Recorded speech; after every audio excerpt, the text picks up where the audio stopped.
This podcast was made with Anchor. Anchor is the easiest way to create and publish your podcast. It's free. Creation tools with it allow you to record and edit your podcast right from your phone or computer.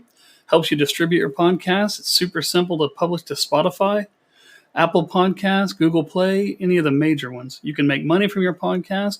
There's no minimum listenership, so they make it super easy to monetize. It's really everything you need to make a podcast in one place.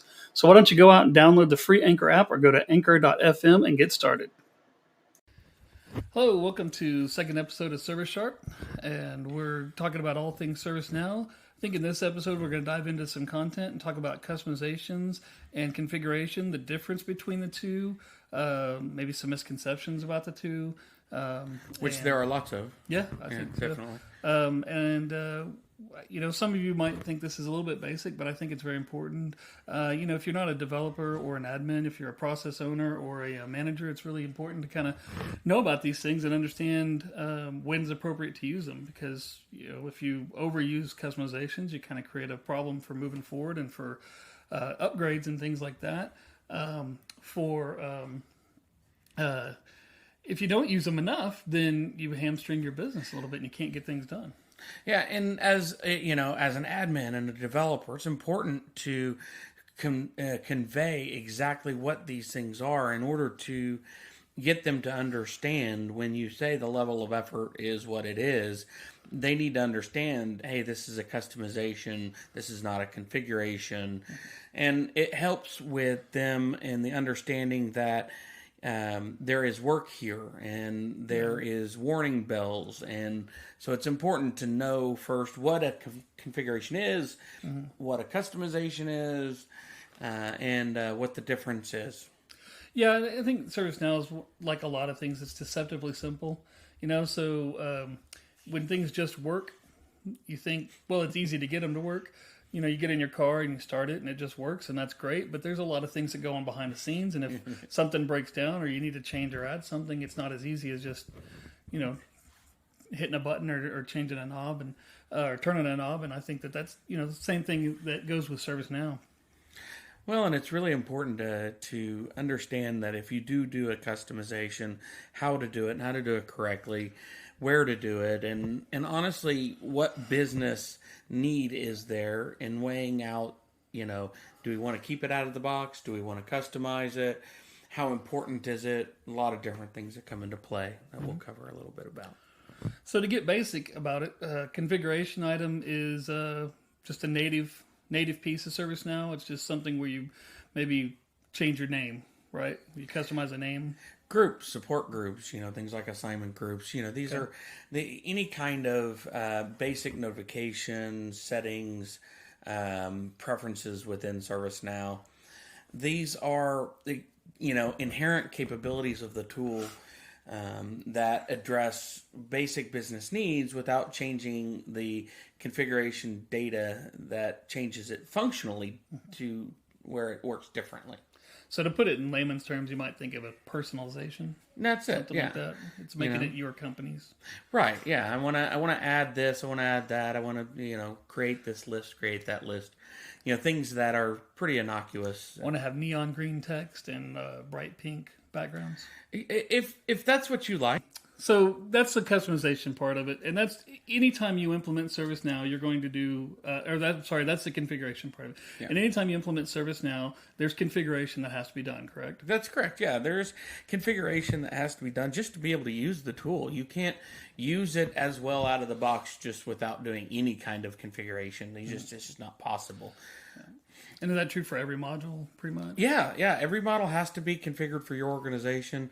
And the customization-wise, if you want to keep it directly out of the box, you can keep it, directly out of the box, but you're still going to have to do some configuration. Yeah, and to keep it out of the box, you got to understand that if you're going to do that, then ServiceNow has made some assumptions and some decisions about how the design is, and so you have to align your business processes to the way ServiceNow is doing it, or you have to do some customizations, right? Absolutely, absolutely. And the customizations, I know that is become a dirty word in ServiceNow, but it is not all bad, and there are ways to do it correctly to where you're not impacting the organization or the way the system runs.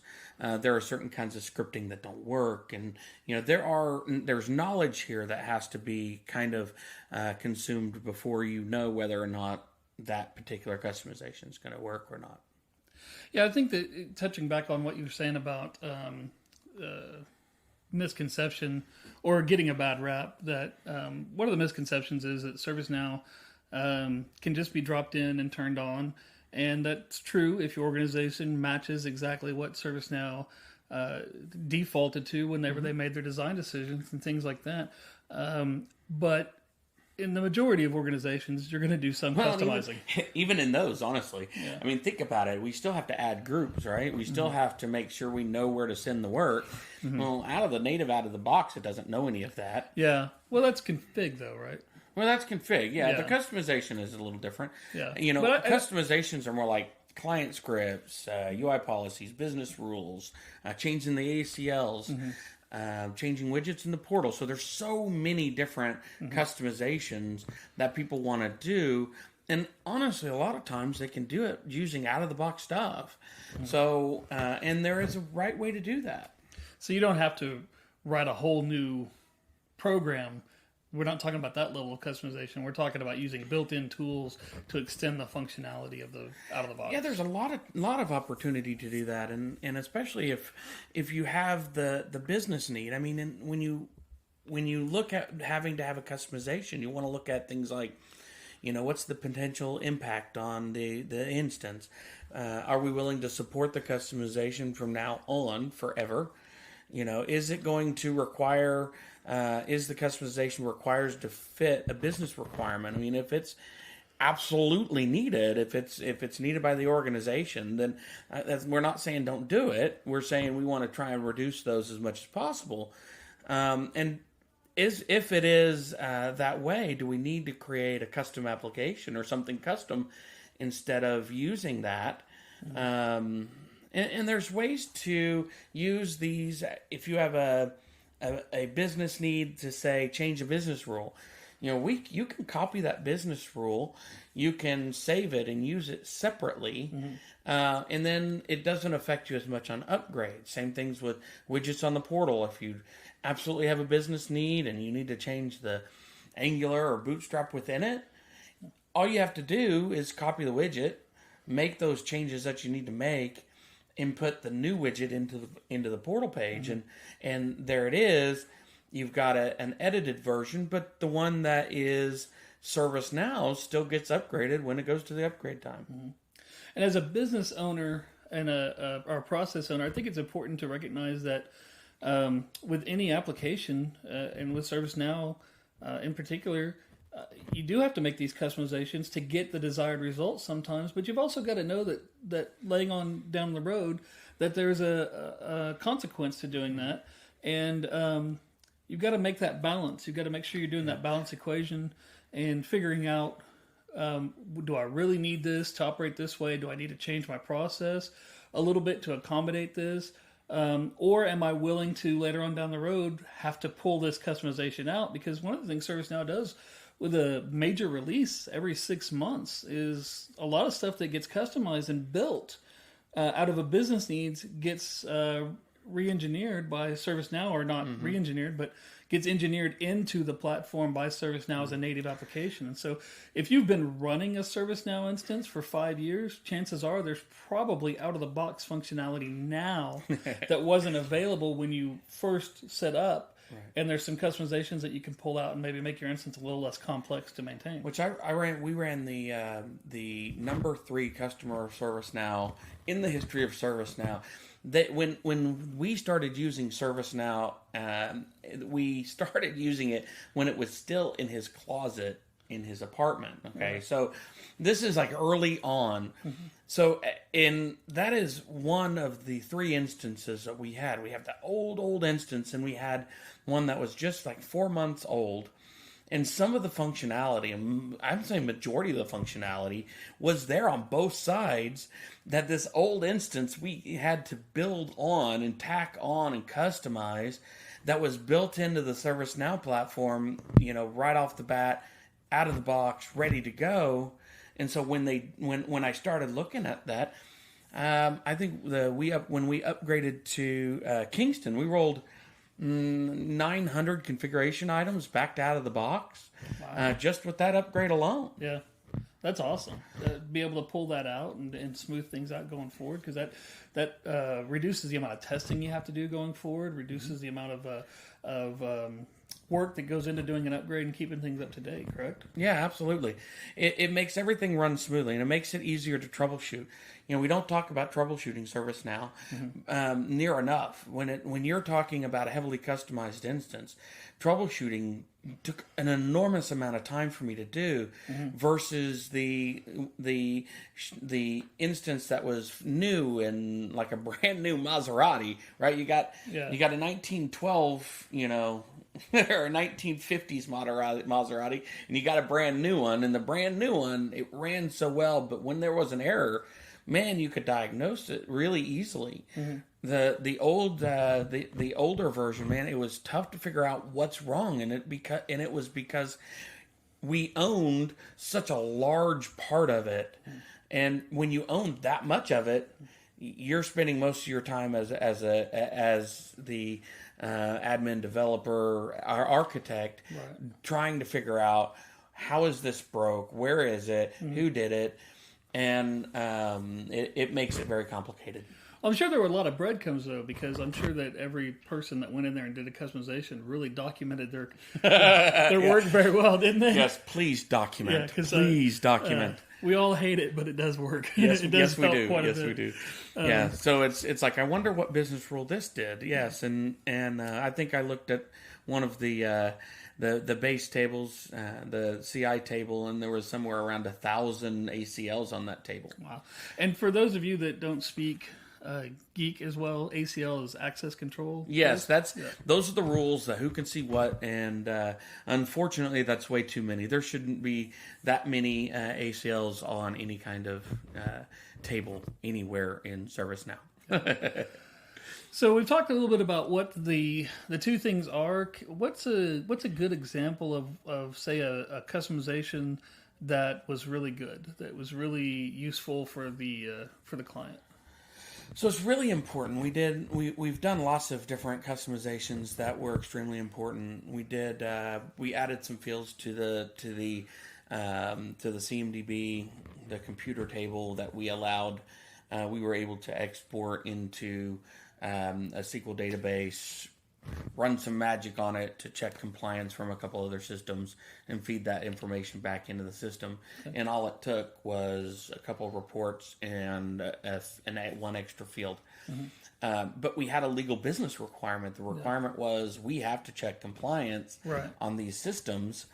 And so it was, do I build something completely separate, or do I add a field to the CI table? And we ended adding a couple of fields to show compliance, but that was by far the better route to take than trying to build something custom, completely custom, an application. But if you're gonna get really super complicated, and it needs to be some crazy thing where you're changing a bunch of, say you have a change management system, that in the change management you have to do additional cabs differently, and so you end up having one change and you're wanting to do another one. There's no sense in doing that. There's no sense in customizing so much that it's not anything like it is out of the box. If you're going to do that, keep what you have, build something external, build an application, build something that is separate from the global sphere so that you're not causing those problems during upgrades. Yeah. Because they're not checking your code. It's your custom code. Now, you still own it, but you're going to own it if you configure or do a configuration on the base table. Yeah. Yeah, I think that, you bring up a really good point about just because you can do something, it doesn't mean that you should do something. And, there's a lot of bad rap I think that you get for having multiple ways of doing things. But you've got to have some common sense about it. Sometimes you've got to have some of those external tools. You can't just have one tool to do everything. Although ServiceNow is getting to be very, very, very good at lots of different things, there are still things that it's better to do outside of the platform. Better to maybe sometimes sanitize the data outside of the platform like you're talking about and bring it into the platform just to keep it from costing you an extra 100 hours of upgrade time, and if you're paying consultants to help you with upgrade time, that could be a lot of money for that 100 hours. So I think, from a business owner standpoint, strategy is important. I know it's hard. I know it's hard. We've all got deadlines. We've all got things we've got to get done. And the easy thing is to say, do this, do this, do this, do this. But I think it's well worth stopping and talking to the developers, talking to your admins, and working through with them. This is what I need to accomplish as a business owner. Help me figure out what the best way to accomplish this is without creating a lot of technical debt, without hamstringing us later on, and then be flexible to, do I need to change our process, Well, and if they're wanting you to do major customization, you need to do a couple things. You need to say, hey, is there a business need? Mm-hmm. If they say, yes, there's a business need, then you need to ask 5 whys, right? Mm-hmm. The 5 whys, ask why. Right. Be like that, really annoying, little kid. Just keep asking why, because if there's not enough good whys, then you shouldn't be doing it. Yeah. And, on the developer side, you can't just look at the business owner when they bring the requirements and go, man, you're stupid. And I know nobody would ever do that. And as a business owner, you can't just look at the developers and go, man, you're lazy. Yeah. That doesn't necessarily work. You got to communicate. You got to work together to figure out what the best use of this is, because there is no absolute right or wrong when it comes to how much customization or how much config do I need to do. Yeah, and ServiceNow can do anything. That's the one thing that I've always said to everybody who's ever asked me, can you do that? Mm-hmm. And the answer is always yes. ServiceNow can do anything. Yeah. The question is, should you? Right? This is what goes back to your previous point. Should we do this? Mm-hmm. And if you can communicate that effectively, and then I say do it. There's lots of good applications, especially integrations. I mean, a lot of good reasons to do some, customizations. I think, tie it back to those business objectives. Does this meet a strategic objective for this time frame? And if it does it meet it under the budget that we need it to be under? Because if it's going to cost us, say, $50,000 to do this heavy customization, are we going to get $50,000 plus worth of benefit? Because you need to get $100,000 worth of benefit out of it. For some reason, they think developers are free. I mean, when you work for an organization, they're like, hey, we need you to do this. You're the developer, but there's 50 other things that you need to do. So they need to understand that, hey, this is going to take X amount of hours. And they have to understand the actual impact that they're going to make in the instance and then the future. You can say, well, you know what? If I change this, that means I'm going to have to spend another hour every time we do an upgrade, and every time, and you just keep a ticker, right? All right, so you've increased it by about 3 weeks now. Yeah. Do you want to stop? No, you really got to communicate those things and make sure that they understand that. Yeah, and I'll go back and say, I don't think any business owner anywhere thinks developers are free.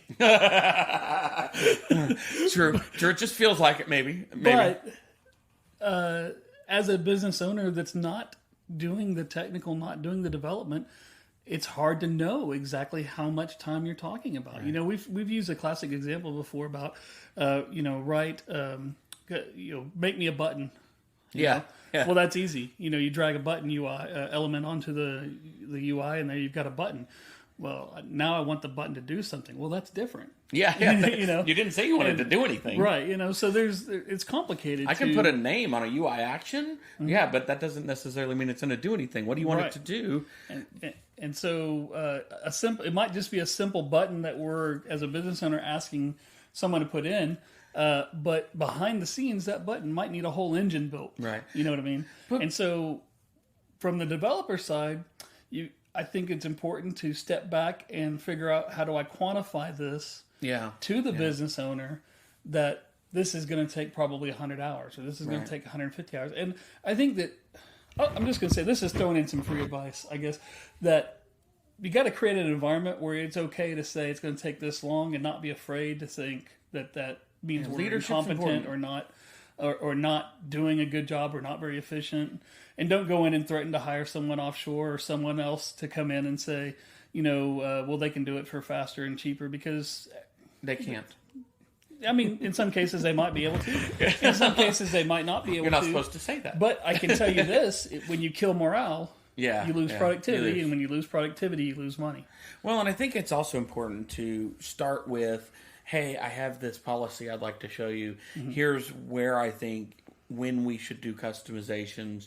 Here's the kind of things that are considered customizations. Here are configurations, because they may think that it's a configuration, but it's really a real heavy customization. Right. I can't tell you how many times they're like, hey, I need you to do X. And I'm like, yeah, if I change the entire system. And they're like, what? And I'm like, well, that's not the way it works. You know? So that I think it's really important. Mm-hmm.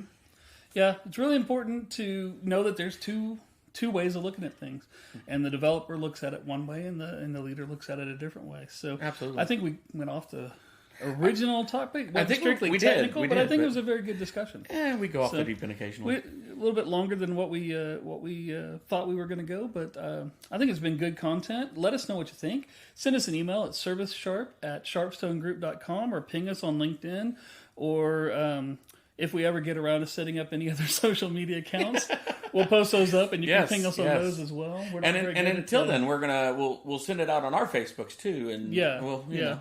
So we'll publish it out. Go ahead and forward it to all your friends. Tell them that you love us and that we're your favorite people to listen to. And I'll send it to the one person on my LinkedIn. Right, yeah. Wait, that's me. Oh, dang it. It's not going to work. Okay, thank you very much. We're glad to have you. Thank you for your listening. We appreciate your time. Check us out, ServiceSharp@sharpstonegroup.com. Check out Sharpstone Group as well for any and all consulting or leadership needs. Thanks.